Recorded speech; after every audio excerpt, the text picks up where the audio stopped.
नमस्कार. मी डॉक्टर नेताजी दबडे आपले डिजिटल सुरक्षा या यूट्यूब चॅनलवरती स्वागत करतो. आज आपण मोबाईल सुरक्षित ठेवण्याची गरज का आहे ते बघणार आहोत. तर कोणकोणती कारणं आहेत यासाठी मोबाईल सुरक्षित ठेवण्याची आवश्यकता आहे. तर यामध्ये वैयक्तिक माहितीची चोरी टाळण्यासाठी, ऑनलाईन फसवणुकीपासून बचाव करण्यासाठी, फेक ॲप्स आणि व्हायरसपासून संरक्षण करण्यासाठी, OTP आणि पासवर्ड सुरक्षित ठेवण्यासाठी, सोशल मीडिया अकाउंट्स हॅक होऊ नये म्हणून मोबाईल सिक्युरिटी गरजेचे आहे. स्कॅम कॉल असतील, SMS आणि लिंकपासून स्वतःला वाचवण्यासाठी, मोबाईल हरवला तरी डेटा सुरक्षित राहावा म्हणून डिजिटल पेमेंट सुरक्षित वापरण्यासाठी, शिक्षण आणि ऑफिसचा डेटा सुरक्षित ठेवण्यासाठी, सायबर गुन्ह्यांपासून स्वतःचे संरक्षण करण्यासाठी मोबाईलची सिक्युरिटी आवश्यक आहे. मुलांच्या मोबाईल वापरावर नियंत्रण ठेवण्यासाठी, लोकेशन डेटाचा गैरवापर टाळण्यासाठी, स्पाय ॲप्स आणि मॉनिटरिंग ॲप्सपासून स्वतःला वाचवण्यासाठी मोबाईल सिक्युरिटीची गरज आहे. पब्लिक वायफाय वापरताना डेटा सुरक्षित ठेवण्यासाठी, वैयक्तिक फोटो व्हिडिओच्या आधारे ब्लॅकमेलिंग टाळण्यासाठी, वर्क फ्रॉम होम डेटा सुरक्षित ठेवण्यासाठी, बँक अलर्ट, SMS, ईमेल सुरक्षित राहण्यासाठी, मोबाईल कॅमेरा व माईकचा गैरवापर टाळण्यासाठी, ज्येष्ठ नागरिकांना होणारी सायबर फसवणूक टाळण्यासाठी, डिजिटल इंडियामध्ये सुरक्षित नागरिक होण्यासाठी. या सर्व गोष्टींसाठी आपला मोबाईल सुरक्षित असणं आवश्यक आहे. मी तुम्हाला वरती सांगितल्याप्रमाणे हे सर्व धोके आहेत आणि या धोक्यापासून तुम्हाला वाचायचं आहे. मित्रांनो, मागच्या व्हिडिओमध्ये आपण डिजिटल फुटप्रिंट म्हणजे काय हे पाहिलं होतं. आज आपण मोबाईल सुरक्षित कसा ठेवायचा हे बघणार आहोत. मित्रांनो, जर तुमचा मोबाईल हरवला किंवा कुणाच्या हातात गेला तर तुम्हाला कशाची जास्त भीती वाटेल? मोबाईलच्या किमतीची की मोबाईलमध्ये असणाऱ्या गोष्टींची? थोडा विचार करा. मित्रांनो, आज मोबाईलचा उपयोग फक्त कॉल करण्यासाठी होत नाही तर इतर अनेक कामासाठी होत असतो आणि यासाठीच आपला मोबाईल सुरक्षित असणं गरजेचं असतं. आज मोबाईलमध्ये म्हटलं तर बँक आहे, आज मोबाईलमध्ये ओळखपत्र आहे, आज मोबाईलमध्ये आपले खाजगी आयुष्य आहे आणि म्हणूनच आजचा विषय खूप महत्त्वाचा आहे. आज आपण मोबाईल सिक्युरिटी या विषयावरती बोलणार आहोत. आता मोबाईलमधील तुमची माहिती, पैसे, फोटो, ॲप्स, तुमची ओळख ही चुकीच्या लोकांपासून सुरक्षित ठेवणं म्हणजे मोबाईल सिक्युरिटी होय. जर आपला मोबाईल सुरक्षित नसेल तर अनेक प्रकारच्या धोक्यांचा आपल्याला सामना करावा लागतो. यामध्ये प्रामुख्याने सायबर क्राईम आहे, ऑनलाईन फ्रॉड आहे, ब्लॅकमेलिंग आहे, आयडेंटिटी थिफ्ट, आपण ज्याला ओळख चोरी आहे असे म्हणतो. म्हणजेच काय तर नुकसान फक्त पैशाचं होत नसतं तर बऱ्याच वेळा नुकसान हे आपल्या स्टेटसचं, प्रतिष्ठेचं आणि आयुष्याचं होऊ शकतं. आज मोबाईल सिक्युरिटी इतकी गरजेची का आहे तर थोडं आपण पाठीमागे जाऊया.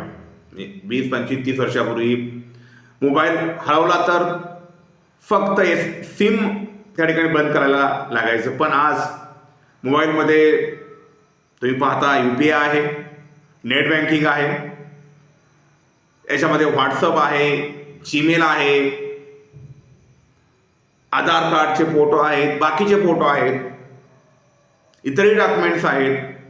म्हणजेच मोबाईल हरवला की हे सर्व जाऊ शकतं, हे लक्षात ठेवा. म्हणून मोबाईल सुरक्षित ठेवणं अत्यंत गरजेचं आहे. आज 70 ते 80% मोबाईल फ्रॉड हे केवळ वापरकर्त्याच्या चुकीमुळे होतात.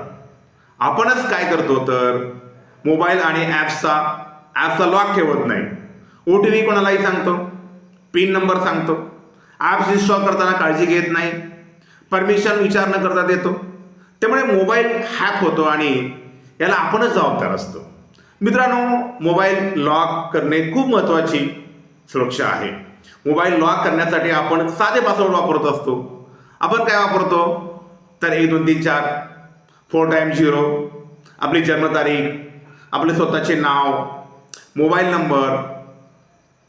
मित्रांनो, हे स्ट्रॉंग पासवर्ड नाही, तर हे एक प्रकारे चोरांसाठी एक प्रकारे इन्व्हिटेशनच असतं. आपण स्ट्रॉंग पासवर्ड वापरणं अत्यंत गरजेचं आहे. आता आपण योग्य प्रकारे मोबाईल लॉक कसा करावा ते बघणार आहोत. मित्रांनो, स्ट्रॉंग पासवर्ड खूप गरजेचं आहे. त्यामुळे तुम्हाला फिंगरप्रिंट आणि पिन असेल किंवा फेस लॉक आणि पिन नंबर असेल तर यामुळे काय होतं, तुमचा धोका कमी होत असतो. आता आपण स्क्रीन लॉक नसेल तर काय होऊ शकतं ते बघूया. स्क्रीन लॉक नसेल तर व्हॉट्सअप उघडता येतं, UPI वापरता येतं, मोबाईलमधील फोटोज पाहता येतात, OTP वाचता येतो. आणि हे सर्व चोराच्या हाती गेलं तर आपलं न भरून येणारं त्या ठिकाणी नुकसान होत असतं. त्यामुळं हे सर्व सुरक्षित ठेवणं गरजेचं आहे. आता आपण ॲप्सच्या सिक्युरिटीबद्दल थोडंसं बोलूया. ॲप्समधूनच सर्व फ्रॉड होत असतात आणि हे जे ॲप्स असतात ते आपण साधारणपणे प्ले स्टोअरमधून घेत असतो. आपल्याला असं वाटतं की प्ले स्टोअरमधून आलेली जी ॲप्स आहेत ती सर्व सिक्युअर आहेत. पण मित्रांनो, असं काही नसतं. अलीकडील काळात फेक ॲप्स हा खूप मोठा धोका आहे.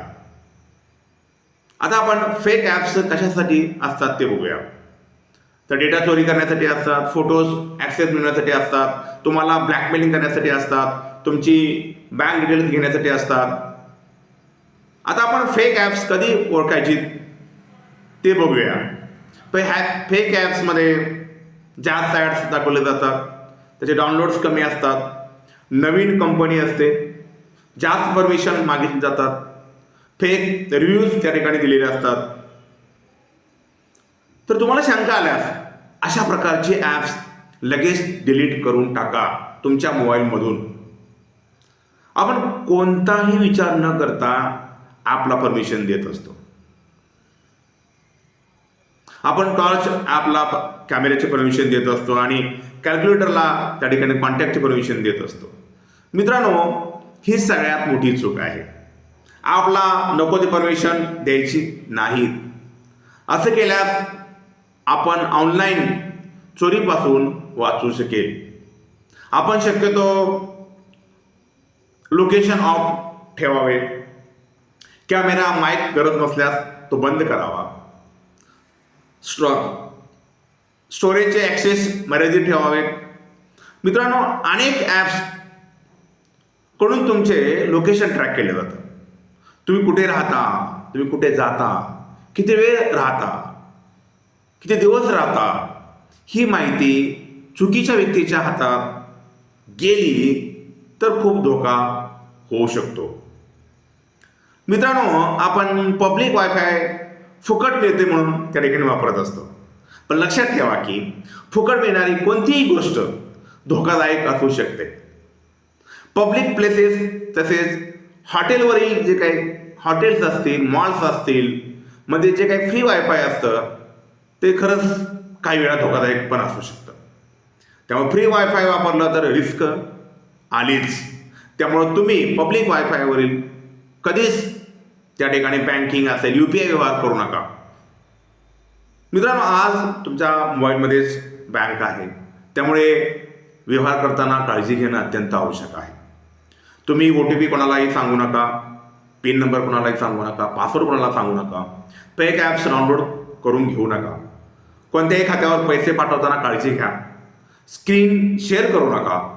मित्रांनो, UPI पेमेंट सुरक्षित आहे, पण युजर मात्र त्या ठिकाणी केअरलेस असेल तर धोका हा होणारच. आता आपण कॉल, SMS आणि लिंकचे धोके काय आहेत ते बघूया. तुम्हाला अननोन नंबरवरून कॉल येतो की मी बँक ऑफिसर आहे. अननोन नंबरवरून मेसेज येतो, तुमचं अकाउंट बंद होईल. अननोन नंबरवरून लिंक येते, क्लिक केअर, तर अननोनवरून आलेले कोणत्याही गोष्टींना त्या ठिकाणी प्रतिसाद देऊ नका आणि तुम्ही सुरक्षित राहा. माझ्या व्हिडिओचा उद्देश हाच आहे की तुम्ही सर्वजण सुरक्षित राहणं. आता आपण फोटोज, व्हिडिओज आणि प्रायव्हसी बद्दल थोडं बोलूया. तुमच्या मोबाईलमध्येच फोटोज, व्हिडिओज असतात आणि ते सुरक्षित ठेवणं खूप आवश्यक असते. आणि त्या सायबर चोर त्याचा गैरवापर करू शकतात, तुम्हाला ब्लॅकमेल करू शकतात, तुमच्या फेक प्रोफाईलसाठी वापर करतात फोटोचा. मित्रांनो, पालकांनी आपल्या मुलाला सुद्धा मोबाईलचा वापर सुरक्षित कसा करायचा ते सांगितलं पाहिजे. पॅरेंटने मुलांना स्क्रीन टाईमचा चेक करणं आवश्यक आहे. कोणत्या ॲप्स वापरतात ते चेक करणं गरजेचं आहे. मोबाईल वापरण्यासंबंधी ओपन डिस्कशन त्या ठिकाणी पालकांनी मुलांसोबत करणं आवश्यक आहे. आता आपण सिनियर सिटीजन आणि मोबाईल सिक्युरिटीबद्दल थोडंसं बोलूया. सिनियर जे लोक आहेत ते जास्त विश्वास ठेवतात आणि त्यांना टेक्नॉलॉजी कमी समजते. त्यामुळे सिनियर लोकांना अवेअर करणं अत्यंत गरजेचं आहे. आता आपण मोबाईल हरवला तर काय करावे ते बघूया. सर्वात आधी सिम लॉक करावे किंवा सिम ब्लॉक करावे. UPI किंवा बँक खाते तात्काळ बंद करावेत. गुगलला फाइंड माय डिव्हाइस ऑन करावे. लगेच पासवर्ड त्या ठिकाणी चेंज करणं गरजेचं आहे. तसेच पोलीस कंप्लेंट पण खूप महत्त्वाची आहे. आता मी तुम्हाला मोबाईल सुरक्षित ठेवण्यासाठी काही टिप्स देतो. यामध्ये ॲटो अपडेट ऑन करा, अननोन सोर्सेस ऑफ करा, ॲपसाठी लॉक जरूर वापरा, नेहमी बॅकअप ठेवा, मोबाईलसाठी अँटीव्हायरस वापरा. मित्रांनो, आजपासून मोबाईलसाठी स्ट्रॉंग पासवर्ड ठेवा. ॲप विचार करून इन्स्टॉल करा. OTP किंवा पिन कोणालाही सांगू नका.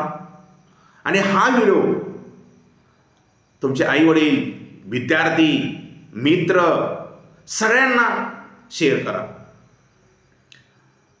आणि मला व्हिडिओ आवडले असतील तर लाईक करा, माझे व्हिडिओ शेअर करा, माझ्या चॅनलला सबस्क्राईब करा.